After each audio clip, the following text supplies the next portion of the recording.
Bonne année! Première vidéo de 2019 et bonne année à tout le monde. Oui, on est le 4 janvier, je suis un peu à la bourre et là d'autres vont me dire bah alors Darkos, t'as eu du mal à décuiter, t'as eu du mal à te remettre dedans. Mais non, c'est surtout le boulot, putain. Je fais du 35 heures par semaine et ça me prend juste un temps fou. Je bosse tous les jours, je fais beaucoup de 10h-20h. Et je me pose un peu avec madame, je suis en recherche d'appartement, il y a plein de trucs et tout. Donc je suis carrément à la bourre, mais bonne année à tout le monde. Plein de bonheur, plein d'amour, d'amitié, de travail, d'études, plein de diplômes pour vous. Je vous souhaite le meilleur. Et donc aujourd'hui, on va faire un peu le rewind de la chaîne 2018 de Darkos, autrement aussi appelé Achat pour les plus vieux d'entre vous.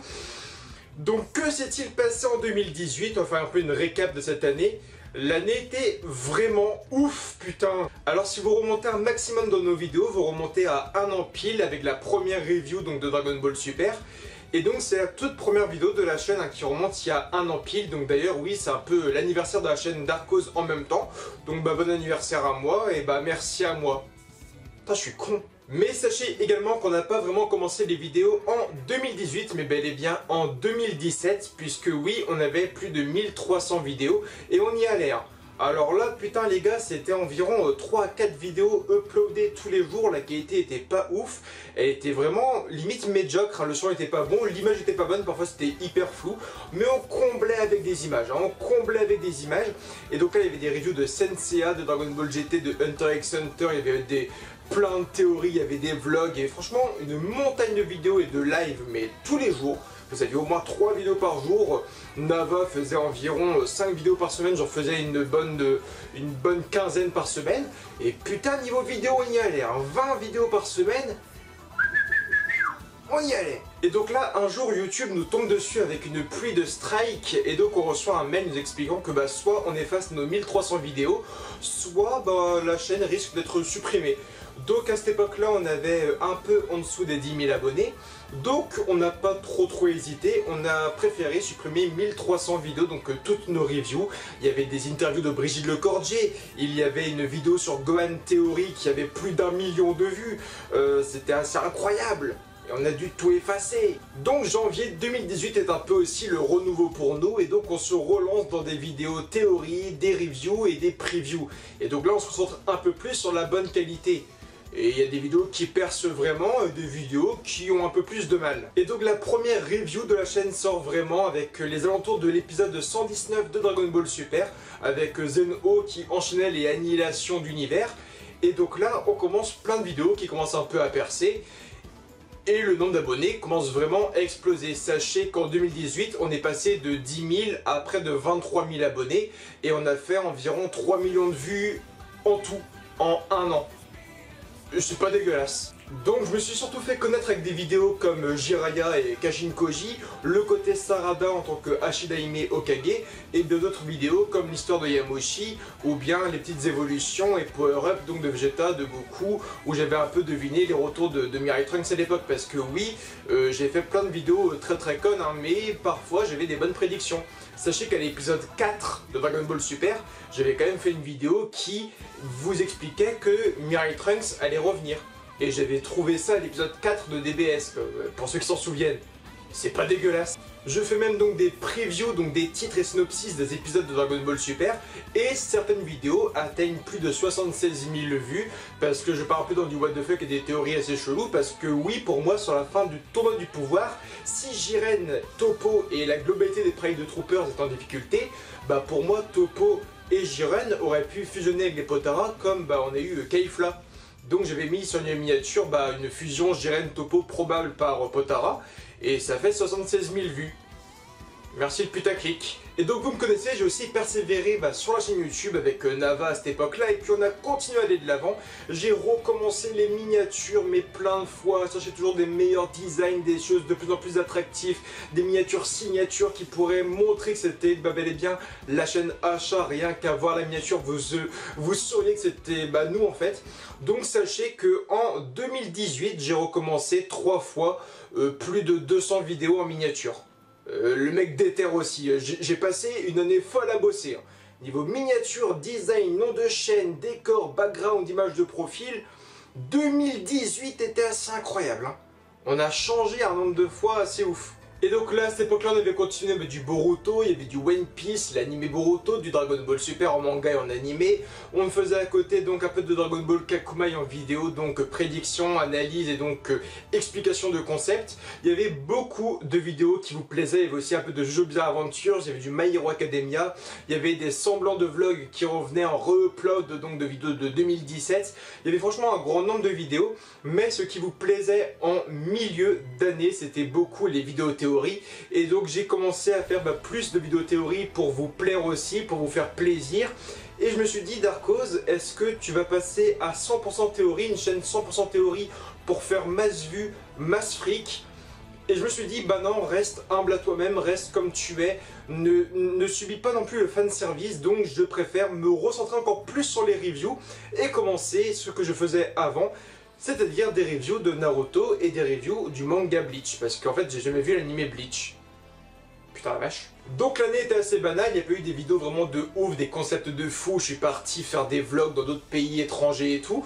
Non, c'était beaucoup de reviews, beaucoup de travail pour moi, beaucoup de théories, de previews, des concepts, les vidéos nostalgiques pour tout vous dire, et je l'ai dit à plusieurs reprises, je suis je pense le premier en France à avoir refait les vidéos nostalgiques puisque ça a commencé sur une autre chaîne YouTube en 2015 où je faisais donc déjà des vidéos de Senseiya, première génération, de Hunter x Hunter, etc. Donc en 2015, je faisais déjà donc des vidéos un peu d'anciens mangas qui étaient finis depuis bien des années pour vous les montrer, vous les expliquer et parfois vous les faire découvrir. C'était pareil pour Dragon Ball GT et pour Dragon Ball aussi. Et il y avait le cas de Berserk que j'avais commencé, la toute première forme d'anime Berserk. Mais c'est vrai que je suis un peu l'initiateur des reviews nostalgiques, si on peut appeler ça comme ça. 2018 est aussi l'année de ma rencontre avec Chris et Shuri, donc chaîne que je connaissais un peu de loin, que je ne regardais pas trop et tout, parce que c'est vrai qu'il y avait des miniatures un peu aguicheurs, ça partait souvent dans le what the fuck, et je me disais c'est quoi ce mec? Mais j'ai appris à connaître Chris. Chris c'est l'un des mecs qui a le plus grand cœur, si on peut dire, sur YouTube dans mes connaissances. Il est franchement humble, il va vraiment de l'avant Chris, c'est un mec à qui je souhaite 40 000 bonheurs, ça se dit pas, mais voilà. Ne restez pas sur les a priori parce que même moi quand je voyais un peu Chris et la chaîne avec beaucoup de OMG, beaucoup de Goku, Super Saiyajin Blue, Super Saiyajin 4 fusionné et tout, je me disais c'est quoi ce mec qui fait quand même des trucs bien putaclic, et au final c'est un mec qui a un cœur énorme, donc même moi je me suis un peu resté sur des a priori, mais ne restez pas sur des a priori parce que Chris et Shuri est l'une de mes plus belles connaissances. En fait, je ne connais pas trop Shuri, mais Chris, sachez-le, je le dis carrément, c'est un mec en or. C'est un mec en or, c'est l'une de mes plus belles connaissances à l'heure actuelle sur YouTube. Et voilà. On a aussi rencontré Seikyo. Seikyo qui a ouvert les portes à Dragon Ball Kakumai aussi. Et Marco Gamer, à qui je parle rapidement de temps en temps. Mais voilà. Vous l'avez entendu aussi, 2018 était un peu l'année aussi de Dragon Ball Kakumai, donc mon fan manga qui a commencé, et c'était franchement une année assez folle. L'année Dragon Ball Kakumai, c'est 2 chapitres sortis en 2018, mais plus de 200 000 lectures sur les 2 chapitres. C'est lu en Espagne, c'est lu en Amérique, en Angleterre, en Algérie, en Tunisie. C'est à la base un fan manga pour les Français, mais c'est devenu un manga international parce qu'il a été traduit en espagnol, il a été traduit en anglais. Il y a des mecs comme Unreal End Gaming, donc un youtubeur américain de plus de 500 000 abonnés qui en fait des vidéos et tout.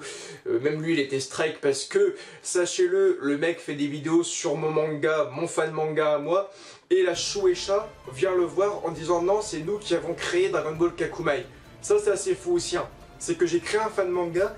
Et la Shueisha, qui publie Dragon Ball Super et d'autres mangas colossaux, ont dit que Dragon Ball Kakumai leur appartenait. C'est fou! J'ai rencontré aussi donc un peu la team Boruto comme je l'appelle, donc c'est Reito et Pro Psycho 4 qui sont franchement des mecs archi cool. Reito, c'est un garçon qui me fait beaucoup rigoler parce que Reito, souvent il m'envoie plein de messages sur Twitter et tout en mode tiens, comment je pourrais m'améliorer, comment je pourrais faire ça et tout, alors que Reito a sûrement plus de potentiel que moi et il ira sûrement plus loin que moi aussi. Mais ça me fait marrer de voir un autre youtubeur comme ça qui me demande beaucoup de conseils, qui qui a vraiment besoin de moi actuellement dans son évolution alors qu'il a plus de potentiel que moi. Et puis ProPsychocat qui est je pense actuellement l'un de mes meilleurs amis sur YouTube parce que on s'appelle souvent, on se parle beaucoup sur Twitter, par SMS, on parle beaucoup de Boruto. Et on a des projets assez fous, lui et moi, pour l'avenir. Et même pas pour 2018, 2019, 2020, pour après. C'est assez ouf, je peux même pas vous teaser le truc parce que j'ai même pas les mots pour vous teaser le truc énorme que ça va être. On a aussi fait donc des partenariats avec Auto Japan ou encore Glénat, donc des vidéos arrivent sur Auto Japan et Glénat encore. Sachez qu'il y a encore d'ailleurs un code promotion pour Auto Japan. Et puis on a vraiment continué, on a persévéré, il n'y a pas eu beaucoup de vidéos sorties cette année, il doit y avoir peut-être 200 vidéos en un an. Mais voilà, on s'est vraiment mis dedans, il y a eu des débuts de live en fin d'année aussi. On est vraiment allé doucement et c'est un peu certaines vidéos qui ont buzzé, la vidéo sur Jiraiya, la vidéo de Sarada Shidaime, la vidéo de Yamoshi, la vidéo de Jiren Topo, les prédictions un peu d'épisodes. C'est vraiment cool, on s'était aussi posé dans le canapé chez moi à faire des lives avec Julien, Thomas, Marvin, Aurélien et tout. C'était franchement des vidéos hyper cool. Le moment le plus triste de l'année pour moi était le départ de Nava. Le départ de Nava qui était triste mais qui en même temps me faisait du bien parce que je sentais qu'il ne pouvait plus en fait continuer sur YouTube, qu'il en avait un peu marre, qu'il saturait un peu de YouTube. Donc j'étais triste qu'il parte mais en même temps un peu heureux parce que ça allait lui-même lui faire du bien. Et je lui parle encore des fois, hein, je lui envoie les miniatures, savoir un peu son avis sur telle chose. Il m'aide beaucoup actuellement aussi donc sachez-le. Mais voilà, vraiment le départ de Nava m'a aussi beaucoup affecté. C'est pour ça que j'ai fait une vidéo sur lui, sur le personnage qu'il est, où je lui dis encore une fois tout mon amour, parce que c'est un de mes meilleurs potes encore une fois aujourd'hui. Il a beaucoup fait pour moi dans ma vie personnelle et professionnelle. Donc Nava, même si tu regardes cette vidéo aujourd'hui, sache que je te kiffe et que je t'aime mec. Il n'y a rien de gay, il n'y a rien de malsain. C'est un mec que je kiffe, il faut pas avoir peur de dire je t'aime aux gens, putain de merde. Et Nava, je t'aime. Et donc grâce à vous, la chaîne a quand même vraiment bien explosé, on est quand même passé en un an de moins de 10 000 abonnés à plus de 23 000 abonnés. Et c'est franchement énorme, hein. Donc c'est un peu le move Dragon Ball Super, Boruto, cette combinaison de mangas que vous aimez, donc ça je le comprends largement. Il y a des abonnés que je rencontre de plus en plus dans la rue ou à mon boulot, dans la galerie où je bosse à Brest. C'est vraiment cool, il y a des projets que j'ai envie d'émerger, de faire naître aussi, c'est un peu le cas aussi de la vidéo qui est sortie juste avant celle-ci, c'est un peu les Naruto Story, où oui, Naruto c'est mon manga préféré, Boruto c'est mon manga préféré, et là où il y a DB Times, Chris, Seikyo, Marco qui parlent beaucoup de Dragon Ball Super, j'ai envie qu'avec ProPsychocat ou Raito, on soit un peu la team Boruto. Je reçois donc de plus en plus de mails aussi, donc de partenariats, donc des gens qui me demandent de se déplacer à Rennes par exemple, pour rencontrer un groupe de jeunes qui créent des vidéos. C'est un projet qui est en train d'émerger à Rennes aussi, c'est un petit groupe de futurs youtubeurs qui ont lu chacun un ouvrage, et donc ils vont en parler en vidéo et mettre ça sur une chaîne YouTube amateur. Et donc je suis invité moi-même pour en parler aux gens, pour leur parler un peu du montage, du métier de youtubeur et tout, donc c'est franchement hyper cool.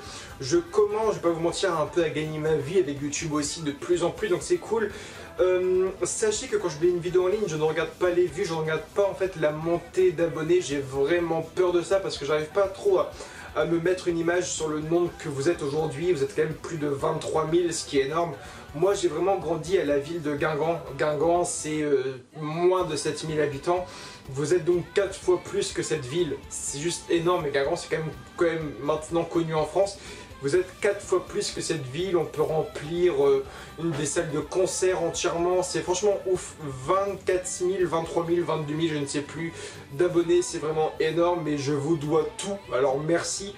C'était qu'une passion à la base, ça reste une passion, hein, mais de plus en plus je me sens redevable. À la base je faisais ces vidéos vraiment pour rigoler, pour le fun.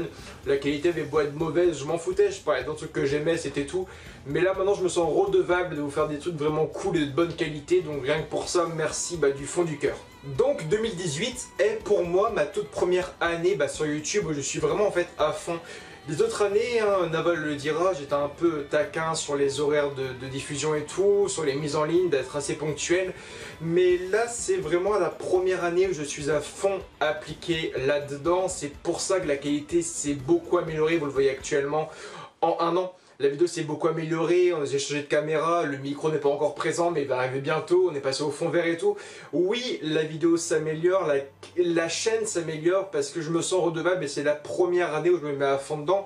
Donc d'une façon ou d'une autre, hein, on va grossir les chiffres. En un an, on a gagné 22 000 abonnés. On verra combien on sera en 2020, je m'en fiche complètement. Là, si on reste que vous et moi actuellement, c'est juste magique. Vous ne seriez que 100, je trouverais ça magique, donc merci encore une fois du fond du cœur pour les vidéos Boruto, Naruto, Shingeki no Kyojin, les vidéos Tokyo Ghoul que je faisais aussi. Merci à ceux qui étaient aussi présents sur la chaîne donc Asha Gaming où je faisais donc du jeu vidéo. Hein. J'ai fait aussi un moment de let's play Pokémon, un moment de let's play Dragon Quest. Donc merci pour tous ces moments. Merci aussi à Juju, mon petit caméraman qui m'aidait à l'époque. Parce que oui, j'ai aussi beaucoup déménagé. Hein. J'habitais à Guingamp, j'ai déménagé dans un deuxième appartement à Guingamp. Et je suis parti déménager à Rennes. Et ensuite j'ai déménagé à Brest. Et semaine prochaine, je risque encore une fois de déménager dans un autre appartement à Brest. Donc ça me fait beaucoup de déménagements actuellement, pour des raisons personnelles et professionnelles. Donc oui, ça m'a fait beaucoup de chemin, mais des mecs comme Julien le caméraman me suivaient partout. Donc ça c'est cool.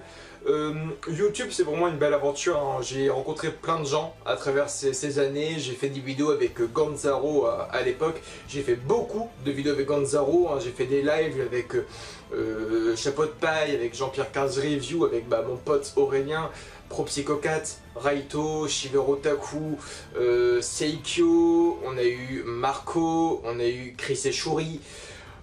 Vraiment, c'est assez ouf. C'est assez ouf. Donc cette année, ce qui est prévu, c'est la suite donc, de Dragon Ball Kakumai. On espère aller assez loin aussi. Hein. Le chapitre 3 sort très bientôt. Je ne donnerai plus de date parce qu'on peut pas trop se démerder là-dedans. On bosse tous à côté. Le dessinateur bosse, le traducteur bosse, le mec qui fait les dialogues bosse, je bosse. Enfin, on est tous un peu dans la merde niveau études ou boulot. On est vraiment archi pris. Donc voilà, Dragon Ball Kakumai va arriver, on continue les Naruto Story, on continue les reviews, on continue les previews, on continue les théories, il y aura des vlogs, il y aura des rencontres abonnées, donc bientôt une à Brest.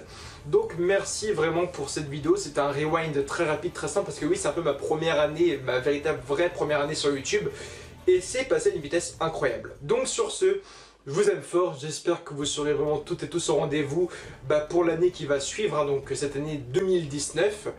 Je vous aime fort, merci du fond du cœur et bye tout le monde.